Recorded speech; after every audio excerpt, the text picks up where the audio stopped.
At the National Prayer Breakfast Thursday, President Biden referenced Tyree Nichols and his family. Justice is long overdue. Wednesday in Memphis, Vice President Kamala Harris made an impassioned plea at Nichols' funeral for restarting negotiations on federal police reform. Congress started work on a bill after the death of George Floyd in police custody, but it's been stalled for a year and a half.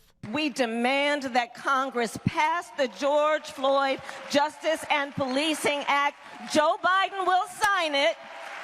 The legislation aimed to, among other things, limit unnecessary use of force, restrict the use of no-knock warrants and chokeholds, and limit qualified immunity, which shields officers from many potential civil lawsuits. That last measure met resistance from Senate Republicans. The president and vice president are meeting this afternoon with the Congressional Black Caucus to figure out how to make progress on the bill. But with Republicans now controlling the House, the legislation faces a steep uphill climb. We should have simple legislation that we can agree upon.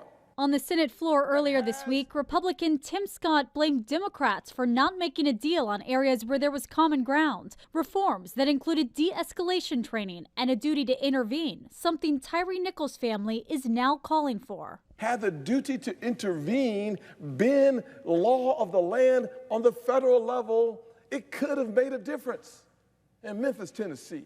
With the Floyd bill stuck, President Biden signed an executive order on police reform for federal law enforcement last May, and more executive action may be on the table. But the White House concedes there is no substitute for federal legislation. Nicole D'Antonio, WSA 9. At the Capitol tonight, Democrats are rallying around House colleague Ilhan Omar after Republicans led an effort to vote her off the powerful House Foreign Affairs Committee.